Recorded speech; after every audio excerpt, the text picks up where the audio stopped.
Well, hello there. I didn't see you come in. Make yourself at home. Have a drink.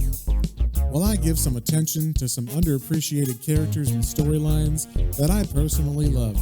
And I hope you grow to love as well. Hey there, everybody. Welcome back. Today we are reading Swamp Thing number 119. And just a little recap on what's been going on. In the last issue, Swamp Thing's daughter, Tefé, was kidnapped by a serial kidnapper and murderer named the Bad Man. And like a lot of the plots from Nancy Collins's run, this story has kind of gone on in the background with some other kids that have gotten kidnapped, specifically one kid named Tommy. He was kidnapped and killed at the very beginning of her run, and his body was thrown into Perdu Bayou, where multiple other murders had taken place and also committed by other people. So these are like 4 random bodies that have just been dumped in the same area. So some magic happens, and the souls of these 4 victims are brought together with some sort of swamp magic. They don't really explain it, but their bodies combine into this one monster. And throughout Nancy Collins's run, this monster has been going around and getting revenge on the murderer of the 4 people it's made of. So as this run has progressed, the 3 people that are with Tommy in here have gotten revenge, and their spirits have left this monster. So the last one who needs to get its vengeance is Tommy. And it just so happens that Tommy's kidnapper is the same kidnapper as Swamp Thing's kid, Tefé. And that is where we left off on the last issue. So first things first, with issue 119, we got the cover. We see a man with a child holding a butcher knife. There's a rotting corpse on the floor as well. And we see that the man is very terrified as he looks down and he sees through the floorboards a very, very angry Swamp Thing coming up. And we see that this is written by Nancy A. Collins with art by Scott Eaton and Kim DeMulder. And we start off on the first page, pretty much right where we left off, with Tefé in the car of the Bad Man. And she's just sitting on the bench seat of this truck, and she's playing with some toys that the man gave her. She's also eating a bunch of candy that he gave her, and the narration is saying, Tefé likes the toy the nice man gave her. It's bright and shiny. Dolly is okay, but Tefé has had Dolly for a long time. As long as she can remember. Dolly isn't new anymore. She also likes the candy. Mama and Daddy almost never let her have chocolate. Tefé also likes riding in the car. It's all very exciting and new, but Tefé wonders when they'll get home. She's starting to miss Mama. Still, it's nice having a friend.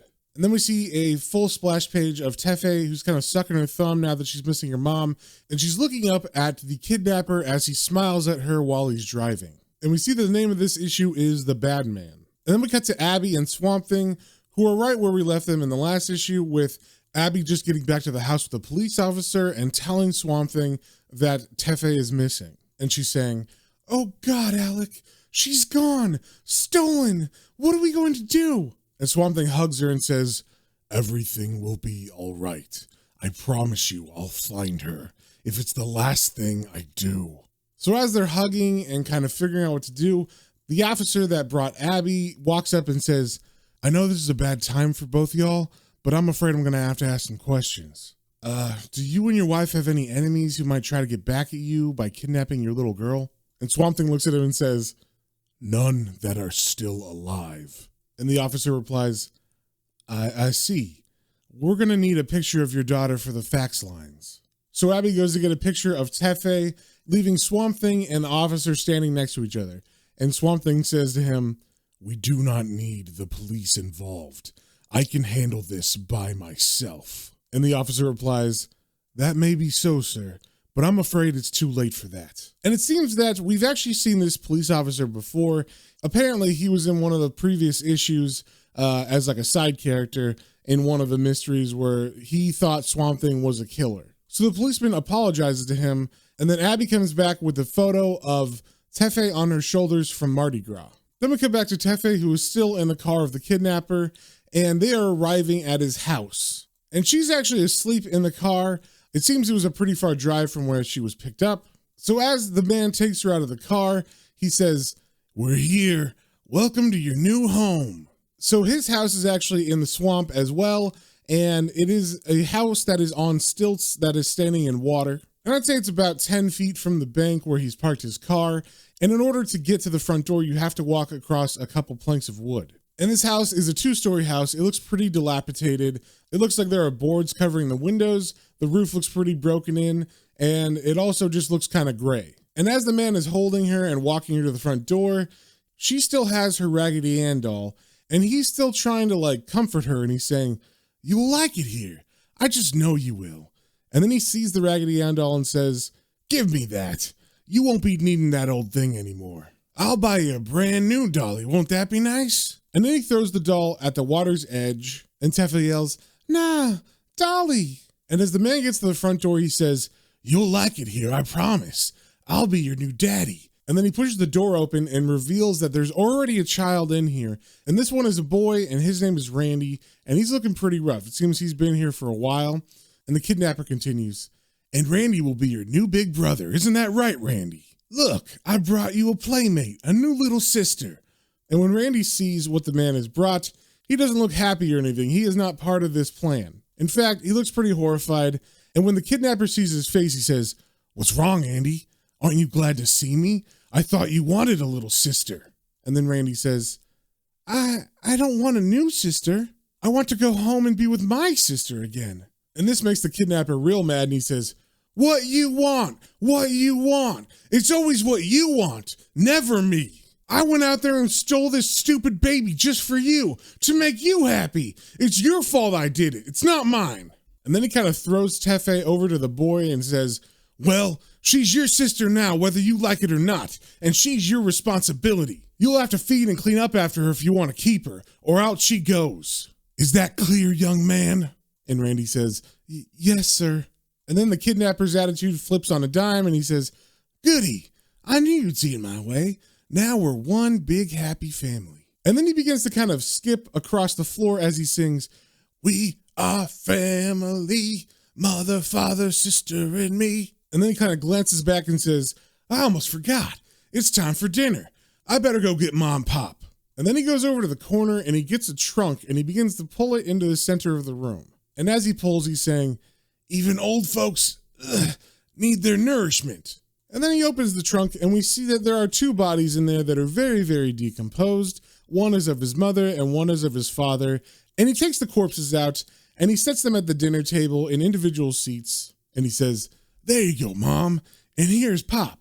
Okay, kids, wash up. Time for a sit-down dinner with the family." And we can see Randy in this panel, and he looks super scared and horrified, and he's really, really hugging onto Tefé, who's hugging him back. Then we cut back to the Swamp Thing house, where Abby is shaking the hand of the police officer as he's about to leave, and he's saying, "Don't you worry, ma'am. They couldn't have gone far. We already got roadblocks on Highway 90 searching every car coming out of the parish. The bastard won't get past us." And Abby says, "I want to believe you, Officer Rolls. I really do. Is there anything else I could possibly do to help?" And the officer kind of glances back at the porch where Swamp Thing is, and he says, "Well, there is one thing. I know there ain't a thing I can do to keep your, husband there out of this. All I can ask is that he let us take care of this sleaze the right and proper way." And Abby says, "Are you implying Alec would kill this man?" And the officer replies, "Miss Holland, I'd know what I'd be tempted to do if a psycho stole my little girl, and I ain't nearly as powerful as your old man."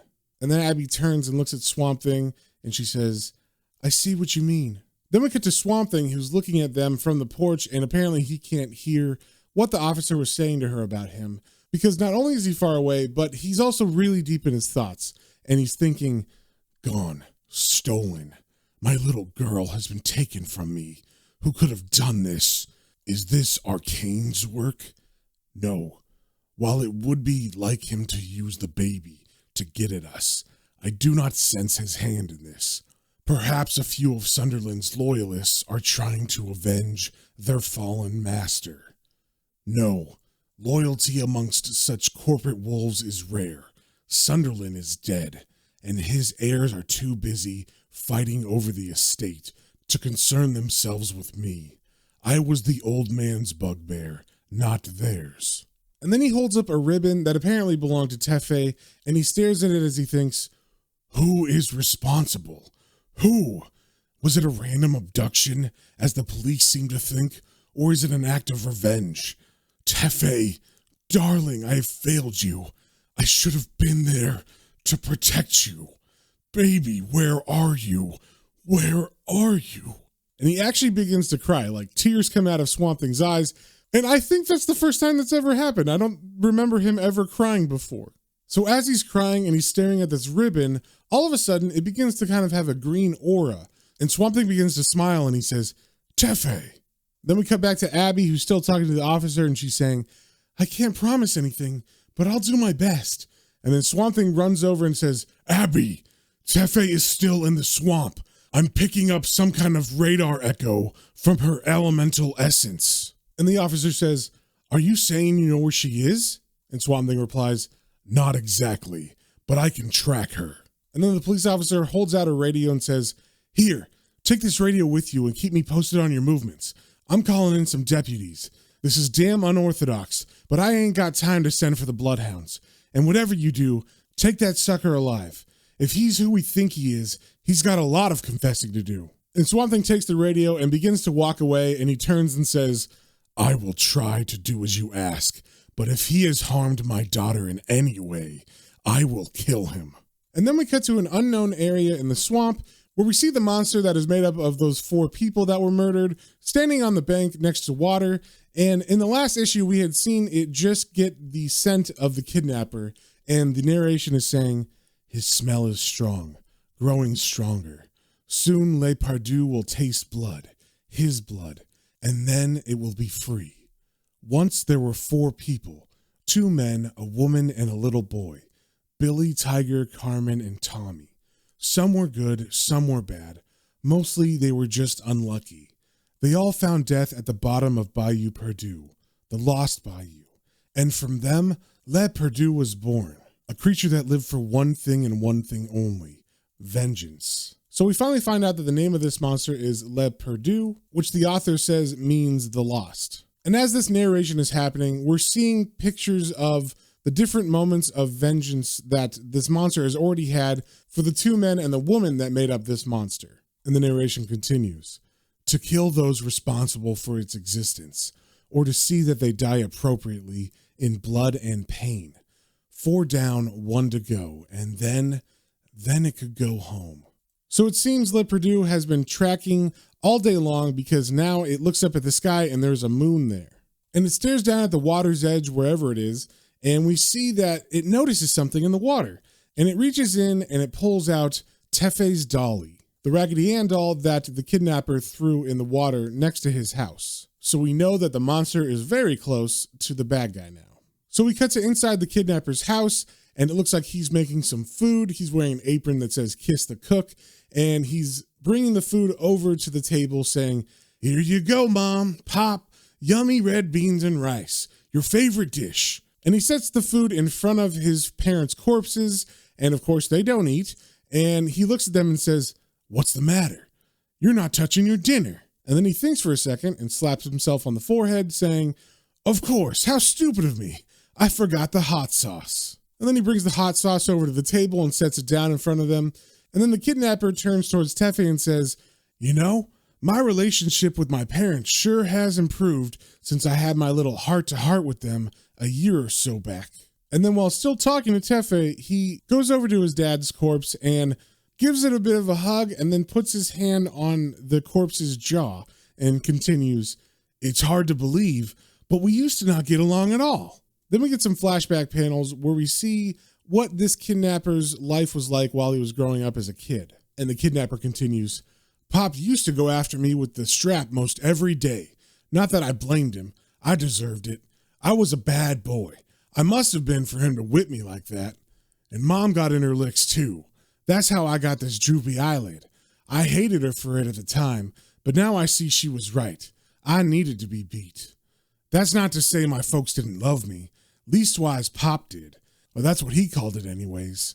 So under these narrations, we're seeing his day-to-day as he's getting beat by his father with a belt, and his mother is actually swinging a liquor bottle and hitting his face. And as the bottle hits, it smashes, and that's what causes the gash that made his eyelid droop. And then we also see a panel of his father about to molest him in the night. And then we get a panel of him running away as he's older, and the narration continues. "I left home when I was 17. I was young and stupid then. I didn't appreciate all the things they taught me. But after a few years on my own, on the open road, I learned real well. And then we see him in his car and he's picking up hitchhikers. And it seems like these were probably his first types of victims before he moved on to children. Then we see him returning home as a man and the narration continues. Then one day, I returned to show them how much I appreciated the lessons, the values that they'd imparted on me as a boy. It was a touching family reunion. I still get choked up just thinking about it. We'd had our differences as a family, but that all changed once we had buried the hatchet. Ain't that right, Pop? So under this narration, we're getting panels of him arriving home, his parents looking not too happy to see him, and then him shooting his mother in the face and taking an axe to his dad and hitting his dad in the head. And then as he says, ain't that right, Pop?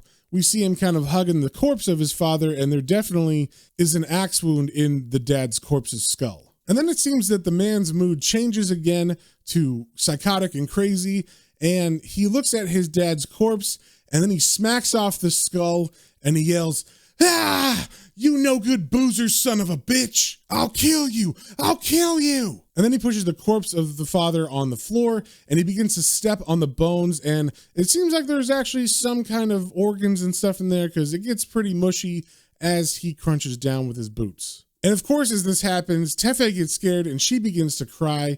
And so he goes over to her and he says, shut up, you stupid brat. And as Tefé's crying, she's yelling, I want my mama.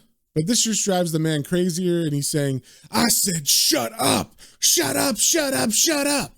And Randy, he sees that the man is going crazy. So he takes Tefé and he's trying to protect her from the kidnapper. And Tefé's yelling, bad man, I want daddy. And then we cut to Swamp Thing walking in the swamp, and all of a sudden he hears Abby on the radio say, Alec, can you hear me? And Swamp Thing takes the radio and he says, yes, Abby, I can hear you. And for some reason, this panel is super funny. I don't know, Swamp Thing with a radio is just ridiculous looking. So anyway, Abby responds back saying, Officer Rawls wants to know if you've seen anything. And just as Swamp Thing is about to respond, he pauses for a second because he sees some movement. And then he looks over and he sees that the swamp monster, Les Perdu, is standing right next to him. But it's not being aggressive or anything. It actually has Tefé's doll in its hand and it hands it over to Swamp Thing nicely. And while this is happening, of course, Abby is freaking out because Alec hasn't responded to her. So the radio keeps going off with her saying, Alec, are you still there? So Swamp Thing examines the doll and he answers her saying, I'm still here. Tell the officer I'm close, very close. Then the monster Les Perdu points with its many hands in the direction of the house that the kidnapper's at. And it's able to actually say a word. It says, bad man. Then we cut back inside that house and we're seeing that the kidnapper now has a butcher's knife in his hands and he has cornered Randy, who is holding Tefé. She's still crying and the man is saying, I told you to make her stop crying. And Randy's kind of crying back to him saying, you're scaring her. And then the kidnapper gets an evil grin on his face and he says, I'm going to do more than just scare the little crumb snatcher. And then he grabs Tefé out of Randy's arms and Randy's fighting him saying, no, don't hurt her. But the kidnapper's saying, goddamn Rugrat, I never wanted you to begin with. It was all his idea, not mine. And Tefé is yelling, Mama, Daddy. And then all of a sudden the house begins to shake. And the man looks around and says, what the? And then in the middle of the room, the floor bursts open, the corpses of his parents go flying, Randy falls on the ground, and the man is standing with Tefé looking at a giant Swamp Thing that has just grown out of the floor. And Swamp Thing, of course, looks super angry, and he yells, give me back my child. And the man, who, of course, is freaking out, he's still holding on to Tefé, and he runs out of the front door away from Swamp Thing, but when he gets outside, he sees the police are already there. So since he has Tefé, he tries to use her as a hostage and he holds the knife to Tefé's neck and he says, if you don't let me go, I'll slit the yard ape's throat from ear to ear. I mean it. And we get a weird panel of the cop who was holding up a shotgun, just lowering it very sadly. And he goes, I know you do. So I guess he just lets the guy run out even though he's got a child. Because then we cut to the man running with Tefé through the swamp, just a little ways from his house. And Abby, who was with the police officer, is pissed at him. And she says, you let him get away. But the officer says, lady, that psycho would have killed your daughter sure as I'm standing here. And besides, something tells me he ain't gonna get very far. And then we cut back to the frantically running kidnapper who's got vines and stuff wrapped around him from when he was back in the house with Swamp Thing. And he's looking behind him to make sure nothing's following him. And when he feels comfortable that no one is, he decides to take a break on the water's edge. And as he sits down, he says, I'm surrounded by demons and monsters. It's not fair. I never did anything to deserve this. Sure, sometimes I get mad and I do things, but that's not my fault. It's not my... But before he can finish his thoughts, all of a sudden, Les Perdu comes out of nowhere and bites him in half. And luckily, his grip wasn't that strong on Tefé, because she just kind of slips out and falls into the water, no problem. And this dude is definitely dead. He is chomped completely from head to calf. And once Les Perdu finishes chomping that guy up, it looks back up at the moon, and the narration says, the last. That was the last. His blood is sweet, sweeter than wine, sweeter than candy. Free. We're free. It's time for us to go home. And then Les Perdu raises its arms to the moon, and as it does, each set of them kind of divide, and its body splits into the 4 persons that were murdered. And while this was going on, I guess Tefé kind of crawled up onto the grass, because now she's sitting in the middle of all 4 of them in a circle. And it seems like Tefé's still crying, but out of nowhere, off panel, we hear someone say, there, there, there, there. And then Tefé stops crying and reaches up to someone we can't see off panel. Then we come back to the kidnapper's house, where Swamp Thing is holding Randy in his arms, and he's saying, Officer Rawls, call an ambulance. This boy is in deep shock. And Abby goes over to Tefé because she doesn't know what's happened in the swamp, and she says, Alec, he's escaped. He still has Tefé. The Swamp Thing looks at her and says, he won't get far. I have a friend who will make sure of that. But Abby doesn't understand, and she says, you don't seem too concerned about what that lunatic might do to Tefé. But Swamp Thing answers her, Abby, it has been taken care of, believe me. And then someone interrupts them off panel saying, your husband is correct. The matter has been taken care of. The bad man is dead, and your daughter is safe. And Abby turns and says, what the hell? And Swamp Thing also looks at the person and says, who are you? And then we get a full page splash of a woman who is made up of plants. She is actually wearing like a dress that looks like bark, and it looks like her hair is made of willow vines or something, and it's green. And she's got a nice, peaceful smile on her face, and Tefé's with her, and Tefé's saying, nice lady. And the woman is saying to them, allow me to introduce myself. I am Lady Jane. The Parliament has appointed me governess for your child. And you might not remember, but this was actually touched upon in the last issue when Swamp Thing went down to the Parliament to ask them for help to train Tefé. We saw someone who was in shadow that was a woman who said that she would go up to train her. So that's this person. Her name is Lady Jane. And that is the end of the issue. So if you guys have any comments, questions, or suggestions, you can email me at planestrains.and-comicbooks, all one word, @gmail.com. And remember to stay swampy.